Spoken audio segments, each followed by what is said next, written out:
Praise the lord. యేసుక్రీస్తు నామమున అందరికీ శుభములు. ఎలా ఉన్నారు? దేవుని కృపను బట్టి అందరూ బాగున్నారనే అనుకుంటున్నాను. సరే, ఈరోజు మనం దేవుని వాక్యంలోనికి వెళ్దాం. ఈరోజు వాక్యం ఏమిటంటే మత్తయి 13:44. పరలోకరాజ్యము పొలములో దాచబడిన ధనమును పోలియున్నది. ఒక మనుష్యుడు దాని కనుగొని దాచిపెట్టి అది దొరికిన సంతోషముతో వెళ్లి తనకు కలిగినదంతయు అమ్మి ఆ పొలమును కొనును. అబ్బా, దేవుడు ఎంత సూటిగా మాట్లాడుతున్నారండి. ప్రియమైన సహోదరి సహోదరులారా, ఈ వాక్యంలో దేవుడొక గొప్ప సత్యం చెప్తున్నారు. ఏమిటంటే, ఒక ఊర్లో ఒక పెద్ద పొలముందంటండి. అయితే ఆ పొలంలో చాలా విలువైన ధనం దాగి ఉందంట.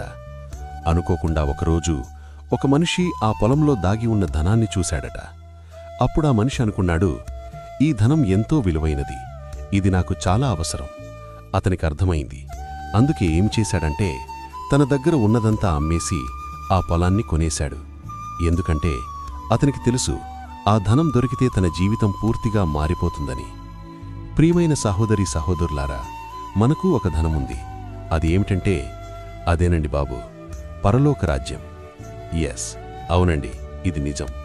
మన గురి, మన ఆశ, మన నిత్య జీవము మొత్తం ఆ పరలోక రాజ్యంలోనే ఉన్నాయి.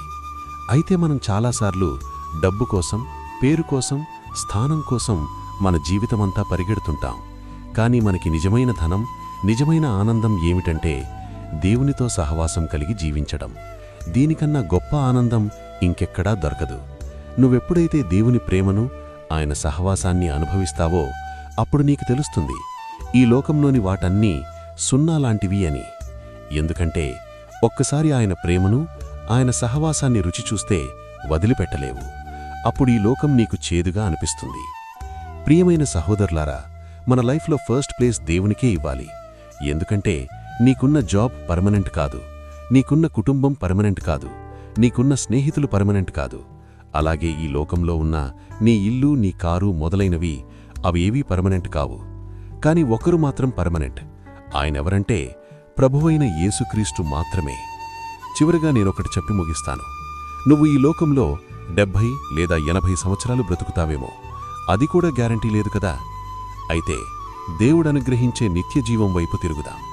నా ప్రియ స్నేహితులారా, బంధువులారా, ప్రభువు మాత్రం మీరు పరలోకరాజ్యం చేరాలని ఆశపడుతున్నారు. ముందుగా మీ హృదయంలో ఆయనకొక స్థానం ఇవ్వండి, చాలు. అప్పుడాయన చాలా సంతోషిస్తారు. ఆమేన్. ప్రభువు మీ అందర్నీ, మీ కుటుంబాలను ఆశీర్వదించునుగాక. ఆమేన్.